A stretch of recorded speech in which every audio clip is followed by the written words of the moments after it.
আমি এই টেবিলের মাঝে যে গর্তটা রয়েছে সেটাকে অ্যাস্ট্রে হিসেবে ব্যবহার করা হয়েছে। আমি সেটাও দেখানোর জন্য বলবো। সেটাতে চেনই নেই, পুরো একেবারে দোলনাই গায়েব। কারা নিয়ে গেল, কোথায় নিয়ে গেল, প্রশাসন কি করছে? কিন্তু এইভাবেই সমস্ত খুলে নিয়ে চলে গিয়েছে, কিন্তু কারা নিয়ে গেল? একদিনে কি সব নিয়ে চলে গেল, নাকি দিনের পর দিন এই লাইটগুলোকে নিয়ে যাচ্ছে আর প্রশাসন সবকিছু জানা সত্ত্বেও চুপচাপ আছে? ভিডিও আপডেট পাওয়ার জন্য আমাদের চ্যানেলটিকে ফলো ও সাবস্ক্রাইব করুন। আমরা এখন বসে রয়েছি দাসপুরের চক সুলতানের একটি পার্কে, শিশু উদ্যান, এবং সেই শিশু উদ্যানের মধ্যে আমরা রয়েছি। আর শিশু উদ্যানের ঠিক কি অবস্থা সেটা কিন্তু আজকে আপনাদের সামনে আমরা তুলে ধরবো, যে প্রায় কয়েক লক্ষ টাকা খরচ করে যে শিশু উদ্যান তৈরি করা হয়েছিল, সেই শিশু উদ্যানের ঠিক কি অবস্থা। এটার জন্য দায়ী কে? স্থানীয় মানুষ, প্রশাসন, নাকি পথ চলতি মানুষ? দায়ী কে? মতামত জানাবেন আপনারা অবশ্যই।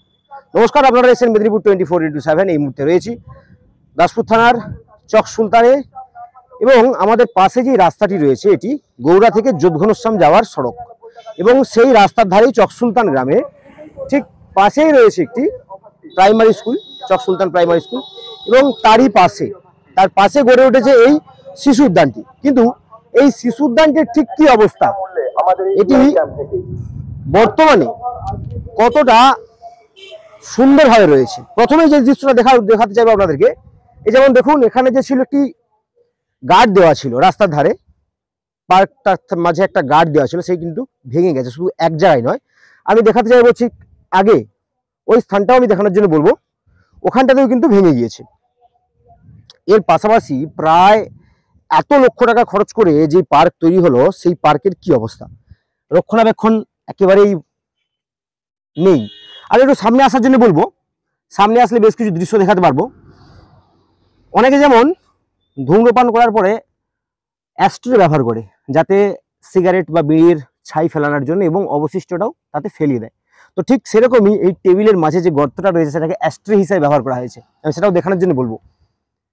এই হচ্ছে পার্কের অবস্থা, আর এটা আজ থেকে নয়, বিগত বেশ কিছুদিন ধরে চলে আসছে। আমাদের প্রশ্ন একটাই, সরকারি সম্পত্তি হয় নষ্ট করছে কারা, কেন করছে, তাদের বিরুদ্ধে কেন পদক্ষেপ নেওয়া হচ্ছে না? সরকারি সম্পত্তি এভাবে নষ্টটা কেনই বা হবে?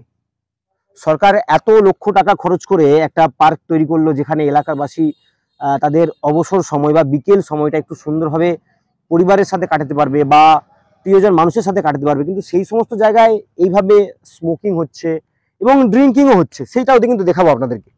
আমি বলবো আরো একটু এগিয়ে আসার জন্য। সমগ্র পার্কের যে কি পরিস্থিতি সেটা কিন্তু একেবারেই মানে জলজল করছে। ঠিক কি অবস্থা পার্কের মধ্যে, এই যেমন দেখুন, আগাছা গাছে কিন্তু ভরে গিয়েছে, পরিষ্কার হয়নি।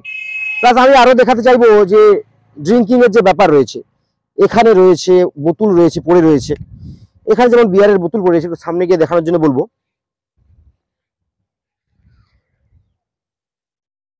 তো রাতের অন্ধকারে এই সমস্ত কাজগুলি হয়ে থাকলেও প্রশাসনের যে আরো বড় গাফিলতি, যেটাতে এই যেমন দেখুন যে বড় দোলনাটা রয়েছে, এই দোলনাটা যেমন এই দড়ি চেনটা ছিল এখান থেকে, তো সেটা কেটে গিয়েছে, একটা থেকে চলছে, কিন্তু পাশেরটাতে চেনই নেই, পুরো একেবারে দোলনাই গায়েব। কারা নিয়ে গেল, কোথায় নিয়ে গেল, প্রশাসন কি করছে, ভাবনাটা কি তাদের? সরকারি সম্পত্তি হওয়া নষ্ট হচ্ছে কেন? আরো যদি এগিয়ে যাওয়া যায়, আরো আছে দোলনা, তাদেরও কিন্তু সেম বেহাল অবস্থা। এবং আমি আরেকটা জিনিস আপনাদেরকে দেখানোর জন্য চেষ্টা করছি, যে সরকারি সম্পত্তি কিভাবে নষ্ট হচ্ছে, এবং প্রশাসন একেবারেই যে এই রাস্তাতে যাওয়ার সময় চোখ বন্ধ করে যায় তা তো নয়। রীতিমতো রাজনৈতিক নেতা থেকে শুরু করে প্রশাসনিক কর্মকর্তা প্রত্যেকেরই এই রাস্তাতে কিন্তু যাতায়াত রয়েছে। তাহলে তারা কি করছে, তাদের এই বিষয়ে পদক্ষেপটা কি? এবং সব থেকে বড় জিনিস যেটা আমি দেখানোর জন্য চেষ্টা করব, এই যে খুঁটিগুলো রয়েছে, এর মাথায় দেখুন একটা স্ট্যান্ড দেওয়া আছে, এর উপরে ছিল কিন্তু লাইট।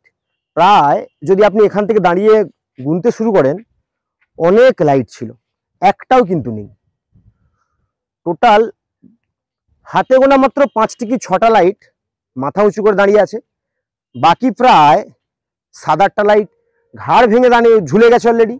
এবং বাকি যে অবস্থা, টোটাল কিন্তু এইভাবেই সমস্ত খুলে নিয়ে চলে গিয়েছে। কিন্তু কারা নিয়ে গেল?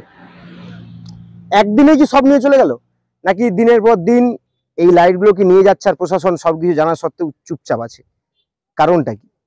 যদিও এই বিষয়ে এখনো গ্রাম পঞ্চায়েত প্রশাসনের তরফ থেকে কোনো রকম কোনো প্রতিক্রিয়া মেলেনি। তো এই সমস্ত বিষয়ে আপনাদের কি মতামত, যে সরকারি সম্পত্তি ভাবে নষ্ট হচ্ছে কেন? আর এত লাখ লক্ষ টাকা খরচ করে যখন একটা শিশু উদ্যান তৈরি করা হলো, সেই শিশু উদ্যানটা মেনটেন্স সঠিকভাবে হলো না কেন? যদি সঠিকভাবে মেনটেন্স না হবে তাহলে সরকার কেন এত বড় একটা প্রজেক্টের উদ্যোগ নিল? সমস্ত কিছু উত্তর এখন আপনাদের কাছে। আপনাদের কি মতামত অবশ্যই জানাবেন। যদিও এই বিষয়ে এখনো প্রশাসনের কোনো রকম কোনো মতামত মেলেনি।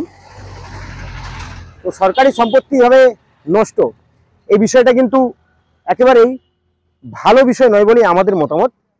আপনাদের কি মতামত অবশ্যই কমেন্টে জানাবেন।